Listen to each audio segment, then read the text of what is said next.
un petit peu, Pierre. 1, 2, 3, voici mon frère François. 4, 5, 6, voilà ma sœur Alice. Parfait. Bonjour les enfants, nous sommes dans un champ. Ian, mon Dieu, une âne. T'as déjà fait des tests de micro, je connais. OK. C'est mon chum hollandais, il apprenait le français comme ça. 1, 2, 3, voici mon frère François.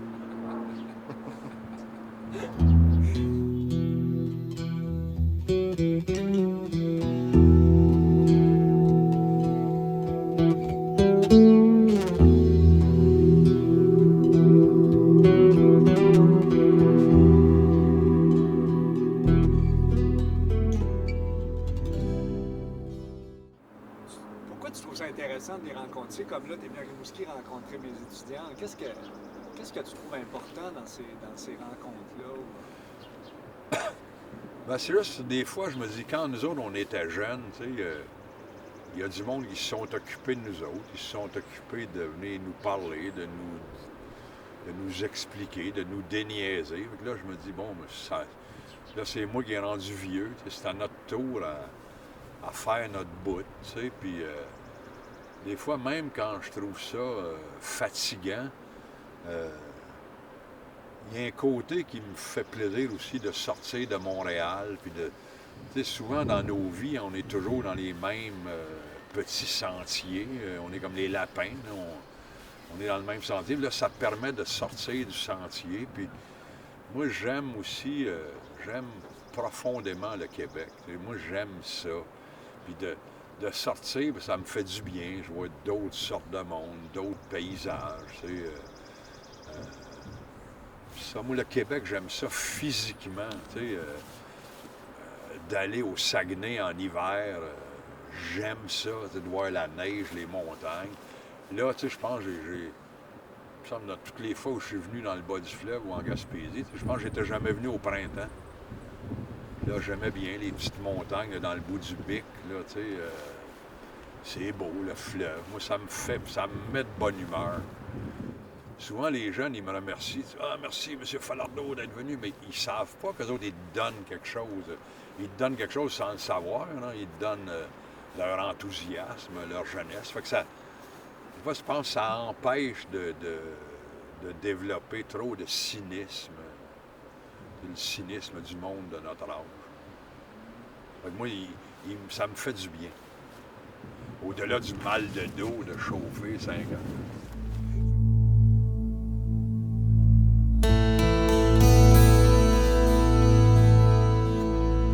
Je sais que Perrault était venu à l'université à un moment donné, puis c'est ça, il nous avait parlé de la langue. Tu sais, je me rappelle cette fois-là, il parlait des mots qu'on avait francisés. Tu sais, il parlait du déclos. Il dit le déclos, c'est la cargaison que tu mets sur le pont du bateau. Ça venait de deck, load. Fait que ça m'a. Ça, je me disais, ah, c'est le fun, on peut franciser les mots. C'est comme Bécosse, qui vient de Bacchus. Mais je sais pas, Perrault, il était bien bon là-dedans, dans la langue. Je sais pas, moi, je sais pas pourquoi ça m'a intéressé. Tu sais, avec Miron aussi, plus tard, j'ai eu ce genre de discussion-là sur les mots. C'est un peu vers la. Quand je travaillais sur le 15 février, j'avais demandé à Gaston Miron de m'aider dans les dialogues, juste pour revoir, placer des vieux mots français ou tout ça. Puis, des fois, j'allais travailler chez Miron, tu sais, puis Miron, il était bien éparpillé, puis il était bien. Il partait sur toutes sortes d'affaires, tu sais. Ça faisait 2 minutes qu'on était dans le scénario, il était rendu dans d'autres choses, puis là, il me parlait de la littérature. Puis moi, ça me faisait chier, tu sais, sur le coup, parce que je disais, oui, mais mon scénario. Après ça, je me disais, mais oui, mais là, je suis en train d'avoir un cours gratis de littérature de Gaston Miron. Femme donc, ta gueule. Fait que j'écoutais ça, puis je me rappelle, Gaston, il m'avait fait découvrir des vieux dictionnaires du parler français, là, le Clapin, puis des affaires comme ça, dans lesquels il y a toutes sortes de mots, comme par exemple, il y avait le mot arbre pour un arbre. Tu sais, moi, quand j'étais jeune en campagne, le monde disait un arbre. Tu sais, là, tout le monde disait, ah, il ne faut pas dire arbre, il faut dire arbre. Ce n'est pas joli.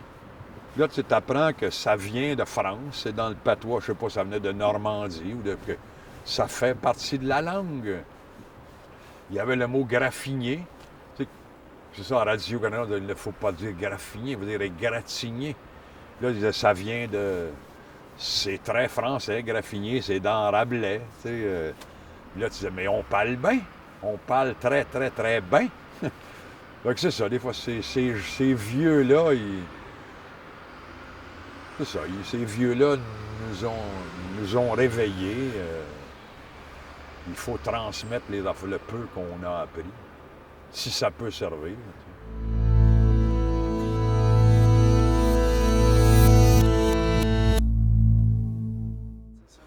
C'est pour ça, souvent aussi, tu sais, quand les gens à Radio-Canada, tu sais, disent « Ouais, mais tout ça, c'est fini, l'indépendance, ça n'intéresse plus personne. » Tu dis mais là, sortez de vos bureaux. » Je dis « Moi, ça fait depuis 92, je pense que je fais le tour du Québec pour parler de ça, tu sais, puis je vais dans les écoles, puis des fois, je parle à 200-300 jeunes, tu sais, puis ils m'envoient pas chier, ils disent pas « Hey, le vieux, dégage, c'est très... Oh, mon oncle! » Ils écoutent ce que j'ai à dire, puis ils ont l'air ils saisissent de quoi je parle. Je me sens jamais off.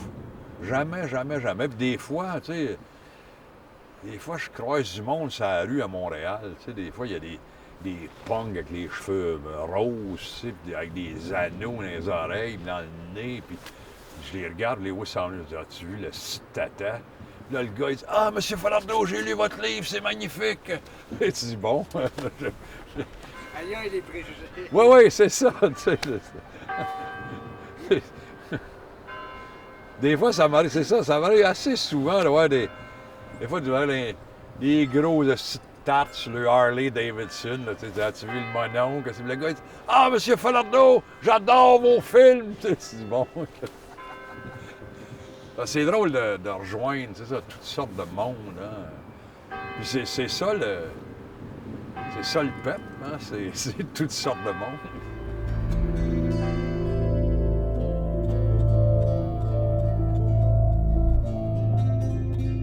L'autre jour, je jasais avec lui, on parlait d'un acteur noir américain dans Glory. C'était son premier rôle, le gars qui a fait de Mohamed Ali et tout ça. Washington. Oui, Denzel Washington, dans Glory, à un moment donné, il y a une séquence où il se fait fouetter, puis il enlève sa chemise, c'est un ancien esclave, il a déjà été fouetté 10 fois, puis là, la caméra va... T'es juste en gros plan sur sa gueule, puis il fait rien, il serre les lèvres, puis ça dure une minute, puis ça finit avec une larme, tu dis, quel acteur, le réalisateur en même temps, lui aussi... La caméra, elle va là. Tu ne montres pas le fouettage, tout ça. Des fois, c'est ça, Luc, il est ce genre-là aussi. C'est ce genre d'acteur-là que ça fait plaisir à tourner. Puis des fois, moi, ce que j'aime, c'est ça, j'aime quand j'arrive par des petites affaires, à passer. Tu dis, un gars qui joue de la flûte, c'est un gars qui mange du pain, un gars qui... Tu sais, bon, dans les ordres, tu sais, quand le gars, il y a une séquence où le gars, il mange un chip, tu sais, puis le gars, il mange un chip, puis tu brailles, c'est fantastique. C'est ça, je rêve à chaque fois de réussir ça, tu sais. Tu rêves que ça va marcher.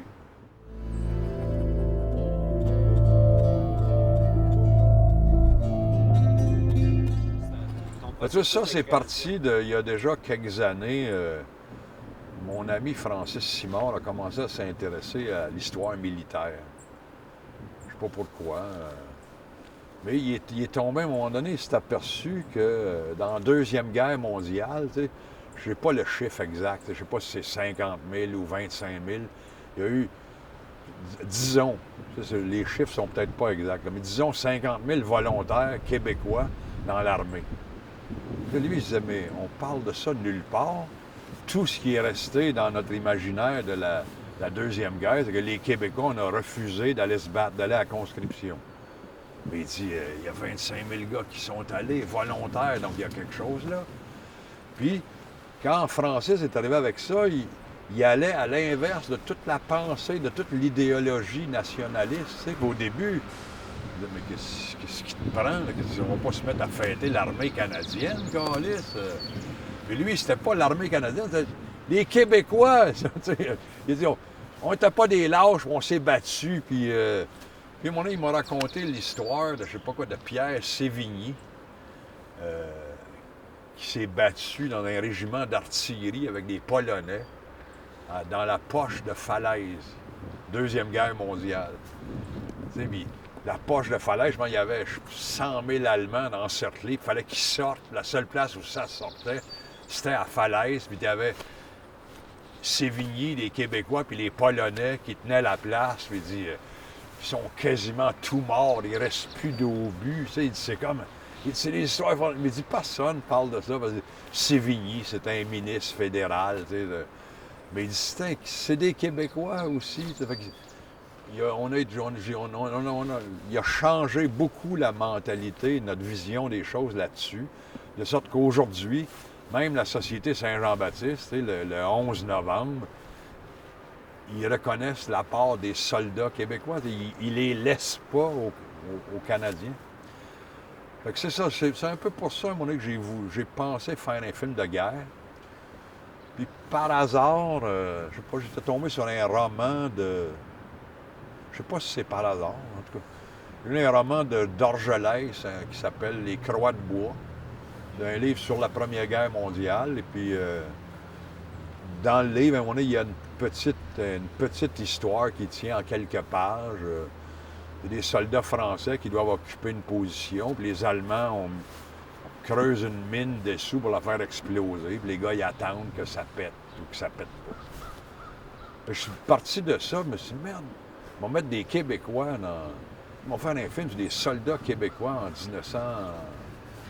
1918 dans les tranchées du nord de la France. Puis un peu en travaillant en lisant sur la Première Guerre mondiale, tu apprends que ça a été une guerre horrible, hein, que le monde, en même temps,